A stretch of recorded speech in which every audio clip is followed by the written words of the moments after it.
करूंगा राजस्थान के लोकप्रिय मुख्यमंत्री अशोक जी गहलोत जी को। एक बार जोर से अशोक गहलोत, अशोक गहलोत, एक बार ताली बजाकर जोर से स्वागत करें मुख्यमंत्री जी का। और अब शांति शांति सुना। माफी चाहते हैं लेट होने के लिए। खुशी है कि आप लोगों में जो उत्साह है, प्लीज प्लीज आज शांत रहो, शांत अरे भाई रहो। सर, आप में जो उत्साह है उससे मैं बहुत प्रभावित हूँ। आप सबको पहले तो बहुत मुबारकबाद, आपका नया जिला बना दूदू के अंदर। जिला बनना एक बड़ा इतिहास बनना होता है। आज से 100 साल बाद में भी लोग कहेंगे हमारे जिले का स्थापना हुई थी। बाबा नागर के बारे में भी कहा रंधावा साहब ने। इनका प्रयास, इनकी सोच, इनकी सलाह, ये मेरे मुख्यमंत्री सलाहकार भी है ये, तो इनकी बात रखने के लिए मैंने जिला बनाया। हालांकि जिले की संख्या कम है। कई लोगों ने ऑब्जेक्शन किया क्यों जिला बना रहे हो, पर मैंने कहा मैंने वादा कर लिया बाबूलाल नागर से। और दूसरा बंद करो, शांत रहो, कोई भी नहीं बोलेगा। बात करो यार, अब चुनाव जीतन आए हो कि डिस्टर्ब करना आए हो? तो मैंने कहा कि ये वादा इसलिए किया कि मेरी सोच है जिले छोटे बनने चाहिए, जिससे कि 100 किलोमीटर 150 किलोमीटर लोग जाते हैं मुख्यालय पर, पैसा खर्च होता है, रात को रुकना पड़ता है होटलों में, तकलीफ आता है किसान, विशेष रूप से गरीब आदमी। नज़दीक जिला होगा तो जाके बात करके आ जाओ जिला अधिकारियों से, एसपी से, पुलिस से। हमारी सोच है, इसलिए आज 33 से अब 53 जिले बन गए राजस्थान के अंदर। और आपने सुना होगा राजेंद्र राठौड़ का स्टेटमेंट, जो नेता प्रतिपक्ष है, अगर हमारी सरकार आएगी तो हम पुनः समीक्षा करेंगे, जिले बन रहने चाहिए नहीं रहने चाहिए। आप सोच सकते हो हमारा कदम प्रोग्रेसिव है, उनका कदम प्रतिक्रियावादी है। क्या जरूरत है जिले की, हम वापस समीक्षा करेंगे। अभी से जो कह रहे समीक्षा करेंगे तो उनकी नीति में, नीयत में खोट है। वो समीक्षा खाली जिले की नहीं करेंगे, वो ओपीएस की भी करेंगे। 25 लाख का बीमा हमने किया है इलाज का, उसकी समीक्षा भी करेंगे। पता नहीं कौन सी स्कीम में रखेंगे नहीं रखेंगे। मैं कल्पना करता हूँ जिले बनाने के लिए, मैं दूदू में खड़े होकर कह रहा हूँ आपको, जहाँ जहाँ जिले बने हैं उन तमाम जिलाधिकारियों को मैं कहना चाहूँगा, आपकी सोच होनी चाहिए अभी से ही। आने वाले जिले बनाए, राजस्थान बना था 70 साल पहले, उस पर क्या था, आज क्या है। जिले बने थे, प्रतापगढ़ जिला बना, धौलपुर बना, करौली बना, बारा बना, 5 साल लगते हैं जब जाके वहाँ शानदार मिनी सचिवालय बनता है, कलेक्ट्रेट बनता है, सारे ऑफिसर बनते हैं जिलाधिकारियों के, डिस्ट्रिक्ट जज का कार्यालय बनता है। बहुत बड़ा काम होता है, कितने लोगों की नौकरी लगती है, स्थानीय लोगों की, बड़ा काम होता है। पर साथ में मेरी कल्पना है, नए जिले बना रहे तो अभी से हमारी सोच होनी चाहिए, अगर संभव हो आसपास में जमीनों की, तो आप नया दूदू बसाओ वहाँ पर, ये आपकी सोच होनी चाहिए। जैसे गांधीनगर बसा है गुजरात के अंदर, अहमदाबाद मुख्य गुजरात का, पर उन्होंने गांधीनगर नया डेवलप कर लिया। आज सचिवालय वहाँ पर है, प्लानिंग से सारे बिल्डिंग बन रही है, प्लानिंग से ऑफिसर बन रहे हैं, जिसकी सुशासन देने में सुविधा हो जाए। चंडीगढ़ बसा, चंडीगढ़ का नाम दुनिया के अंदर है। तो मैं चाहूँगा कि जो 20 जिले बने हैं उनमें सोच हमारी होनी चाहिए आने वाले वक्त में, हम पुराना दूदू है, पास में नया दूदू बसे, जिससे कि सारे काम वहाँ पे बहुत अच्छे तरीके से प्लानिंग के साथ हो सके। ऊबड़ खाबड़ तो मकान कभी बन जाएंगे, कच्ची बस्ती है, हम लोग रेगुलर कर देते हैं। और एक प्लानिंग से करें बिल्डिंगें कहाँ होगी, ऑफिसर कहाँ होगा, अस्पताल कहाँ होगा, स्कूल कहाँ होगी, कॉलेज कहाँ होगी, और राजनीति का फ़र्क है। मैं चाहूँगा इस सोच के साथ में हम लोग, जब मैं आज आपसे बात कर रहा हूँ तो मेरी सोच है कि सरकार हमारी आएगी, इस सोच के साथ में नए ज़िले बने हैं उनकी व्याख्या की जाएगी, उनकी प्लानिंग की जाएगी, ये मैं कहना चाहता हूँ। उसमें आपका दूदू जिला भी है, जब वो नज़दीक पड़ता है, सुंदर जिला है, दादूपंथियों का यहाँ पर धाम है। मुझे खुशी है कि दूदू जिला बना है एक प्रयोग के रूप में। ये कामयाब होगा दूदू जिला तो छोटे छोटे जिले और बनेंगे राजस्थान के अंदर। अभी मैंने मालपुरा को, सुरानगढ़ को जिले बनाए, नए जिले बनाए मैंने, और ये सोच मेरी आगे भी रहेगी। हमारी सरकार आए, और हमारी सरकार मुझे लगता है आप सबके आशीर्वाद से, माई बाप जनता ही होती, देखिए जनता चाहती है तो सत्ता सौंपती है, हम तो अपनी बात ही कह सकते हैं। मैंने कोई कमी नहीं रखी काम करने में।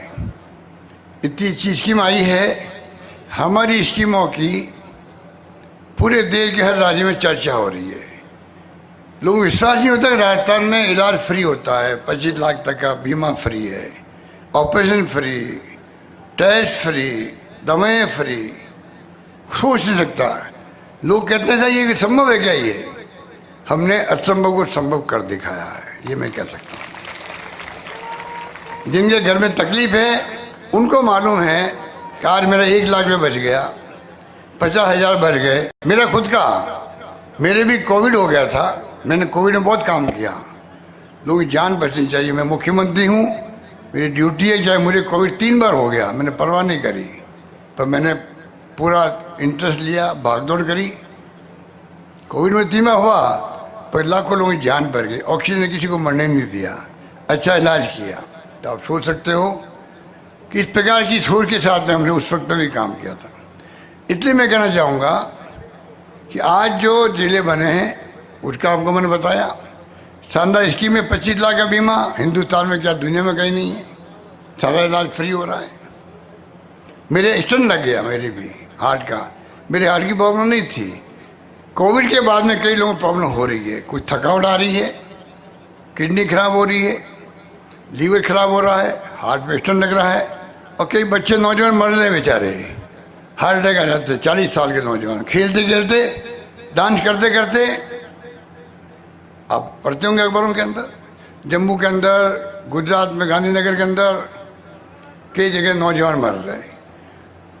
मेरे स्टंट लगा, 2 लाख का खर्चा हो सकता था, मेरा 1 नया पैसा नहीं लगा, मेरा इलाज फ्री हुआ है, क्योंकि चिरंजीवी योजना है।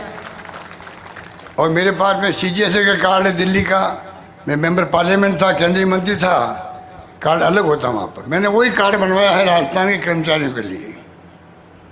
OPS के साथ में एक और बड़ा काम हुआ है कर्मचारियों के लिए, RGSS, वो भी दिल्ली में CGSA की तरह इलाज पूरा फ्री करवा सकते हैं, कोई फॉर्मेलिटी की जरूरत नहीं रहेगी। बहुत बड़ा काम उन्होंने किया कर्मचारियों के लिए भी। इस प्रकार से चाहे कोई वर्ग हो, किसान वर्ग हो, अलग बजट पेश कर दिया मैंने किसानों के लिए।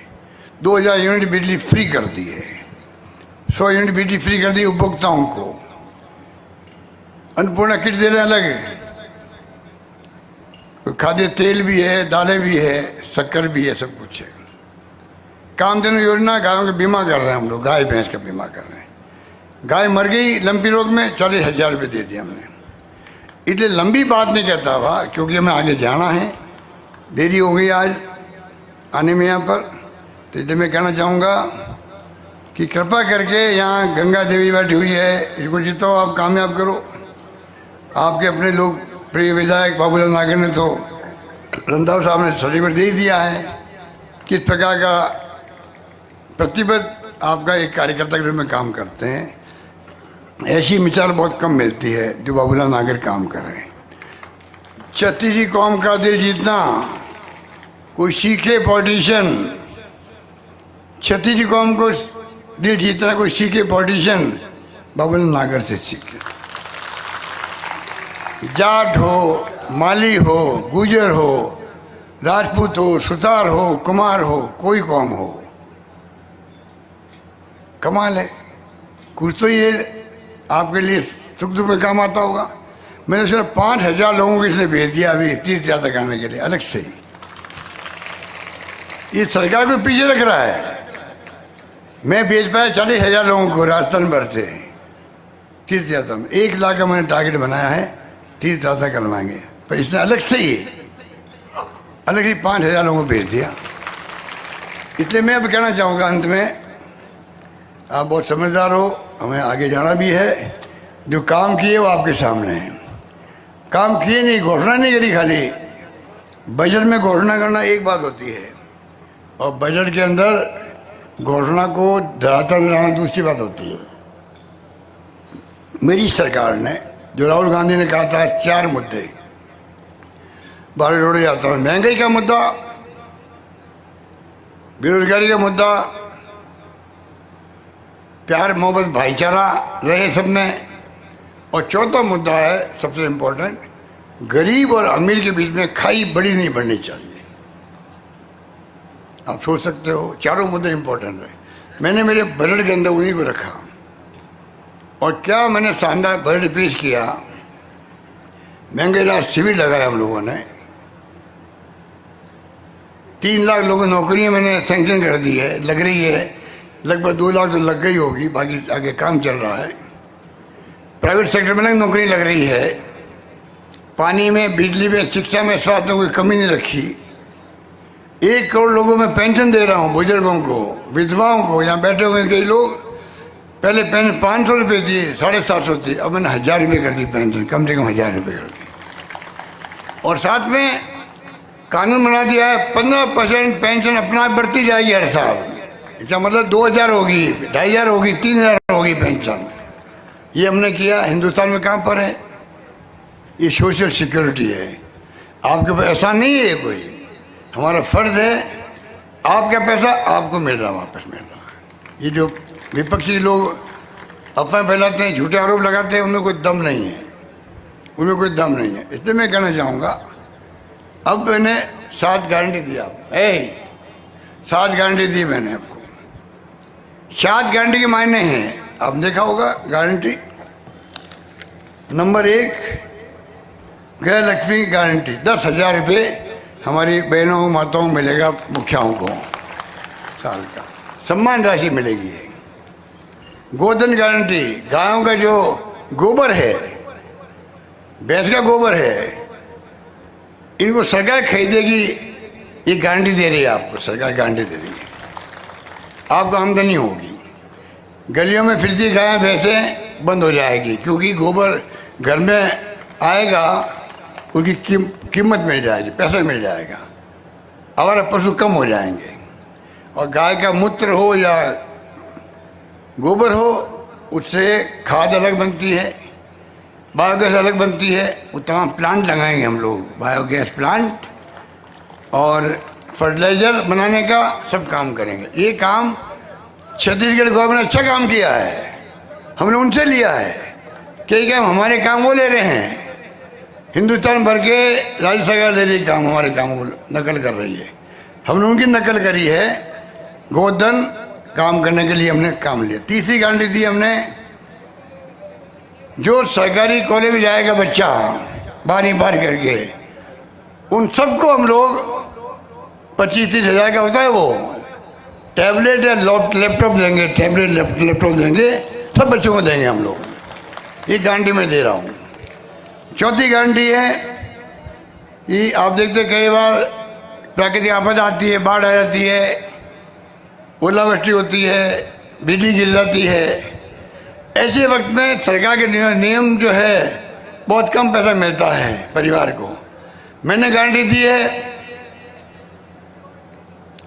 15 लाख तक की इमदाद मिलेगी उस किसान को, जिसके घर में, शहर में हो या गांव में हो, जो प्राकृतिक आपदा के शिकार हो गए हैं, उनको 15 लाख तक की सहायता मिलेगी। वो फॉर्मूला बनेगा। इस प्रकार की मैंने गारंटी दी है।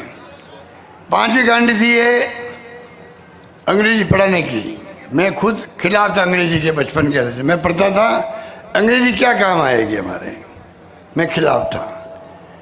आज मैंने अनुभव किया है, कंप्यूटर, मोबाइल फ़ोन, इंटरनेट आ गए हैं, हमारे बच्चे भी अगर इंग्लिश पढ़ेंगे, अंतर्राष्ट्रीय लैंग्वेज, अमेरिका में क्या हो रहा है, इंग्लैंड में क्या हो रहा है, जानकारी है मेरे मेरे घर पे कर लो। पढ़ाई घर पे बैठे बैठे कर लो, पढ़ाई भी कर लो। आज सुबह मैंने बात करी, मेरे जितने उम्मीदवार घोषित हुए हैं अपने घर बैठे बैठे मैंने सबसे बात कर ली है, मोबाइल फोन से सबसे एक साथ बात कर ली। एक क्रांति राजीव गांधी का सपना था, वो पूरा हुआ है। इन्हें टैबलेट मिलना, लैपटॉप मिलना उस बच्चे के लिए बहुत बड़ा भविष्य का हथियार होगा। वो उसका इंटरेस्ट क्रिएट हो जाएगा उसका, वो गारंटी मैंने दे दी है। अंग्रेजी पढ़ाने के लिए इसलिए 6 लाख बच्चे अंग्रेजी पढ़ रहे अभी गाँव के अंदर। 3000 स्कूलें खोल दी हमने। हमारे दो जी जब शिक्षा मंत्री थे तब ये शुरू हुआ था। मुझे कहते घर है, गांव वालों ने समझ लिया अंग्रेजी पढ़ना कितना आवश्यक है, उन्होंने कोई विरोध नहीं किया, स्वागत किया। आज स्थिति बन गई है, लॉटरी खोनी पड़ रही है प्रवेश के लिए, बच्चों के लिए। हमने वादा किया आपसे, सरकार बनेगी, जितनी चाहोगी स्कूलें खुलेगी, अंग्रेजी स्कूल खुलेगी, कॉलेज खुलेगी, किसी को मना करेंगे नहीं हम लोग। आप क्या, मैंने सुना है करीब 60-65 खुलवा दिए बाबूलाल नागर ने, चुपचाप चालाकी से 65 स्कूलें खुलवा दी इसने। रास्ते में पढ़ता आ रहा था नोट में, तब मालूम पड़ा कि तो बहुत आगे निकल गया है। छठी गारंटी है, 500 में गैस सिलेंडर दे रहा हूं मैं अभी उज्ज्वला वालों को। अब मैंने कहा उज्ज्वला के अलावा भी जो खाद्य सामग्री के अंदर रजिस्टर्ड है उन दायरे को जोड़ते हुए 1 करोड़ 5 लाख लोगों को 500 में गैस सिलेंडर मिलेगा, ये मैं वादा कर रहा हूँ आपसे। और अंतिम गारंटी है, आज ये सब लागू रहेगा, कर्मचारी के लिए ओपी लागू किया है, वो भारत सरकार मान नहीं रही है। जहाँ कांग्रेस सरकार जीतती है हिमाचल में, वहाँ लागू होता है। छत्तीसगढ़ में सरकार हमारी, वहाँ लागू कर दिया हमने। कर्नाटक में लागू कर दिया। दबाव बना रहे केंद्र सरकार पर। ओपीएस मानवीय दृष्टिकोण ने कर्मचारियों को भविष्य के लिए जरूरी है, ओपीएस लागू करो। हमने वादा किया है, आप सरकार बनाओगे तो सरकार बनने के बाद में एक कानून पास करूंगा, ओपीएस कोई खत्म नहीं कर सकता, ये कानून मैं पास करूंगा। इस प्रकार से कई काम किए। बाकी अभी क्या काम के 2000 करोड़ का काम करवा लिया आपने, बाबूलाल जी ने। अब मैं क्या गिनाऊँ उनको आपको। उप जिला अस्पताल खोल दिया दूदू में, फागी में, चोरू, मंडावरी, साखून और बेरोज में सीएचसी, उठ सेवा, लदाना, मंडोर में पीएचसी खोली है। 9 अस्पतालों में 1.25 करोड़ लागत की नई एम्बुलेंस दी गई है। फागी में नगर पालिका, दूदू को नगर परिषद बनाया गया है। बिचून में रिको औद्योगिक क्षेत्र की जमीन अपडेट कर दी गई है। दूदू में रिको का क्षेत्र बनना बड़ी बात है। बिचून में दूदू में स्वतंत्र मंडी खोल दी है। बिसलपुर का पानी मैं खुद लेके आया था, आपको मालूम है, खुद आया था, हाजिर हुआ था सर। उसके पहले क्या हालात थे पानी पीने के, आपको मालूम है। अभी छोटी लाइन पड़ रही थी, अभी मैंने 265 करोड़ रुपये और मंजूर कर दिया आपके लिए। जिसे काम चल रहा उसका 1000 हैंडपम्प लगा दिए, 67 टंकियाँ बना दी, 600 करोड़ रुपये के हर घर नल पहुँच रहा है, 600 करोड़ रुपये की लागत से काम चल रहा है। और ईआरसीपी योजना में छापरवाला और कालक बांध, इनको भरा जाएगा।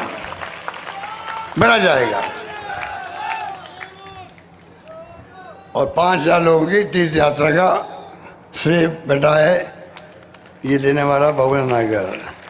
इसलिए मैं आप सबको आपका आह्वान करूंगा, एक वोट कीमती होता है। नौजवान बेटे, बच्चों, मैं आपकी नारे की कदर करता हूँ, आपका बहुत उत्साह है आप में।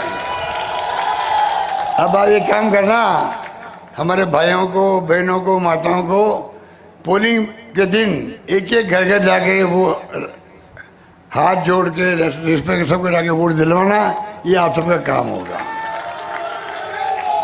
यही बात करता हुआ आप सबको बहुत बहुत बधाई, शुभकामनाएं, धन्यवाद, जय हिंद, धन्यवाद। रंधावा मंच पर और कांग्रेस प्रत्याशी बाबूलाल नागर के समर्थन में जनसभा करते हुए नजर आए। खासी संख्या में भीड़ यहां पर मौजूद है और आपको बता दें कि आज तूफानी दौरा रहने वाला है। फिलहाल इस संबोधन के दौरान अहम जानकारी उन्होंने दी और कांग्रेस सरकार की योजनाओं को गिना और ये भी कहा कि इसका फायदा मैं भी उठा रहा हूं।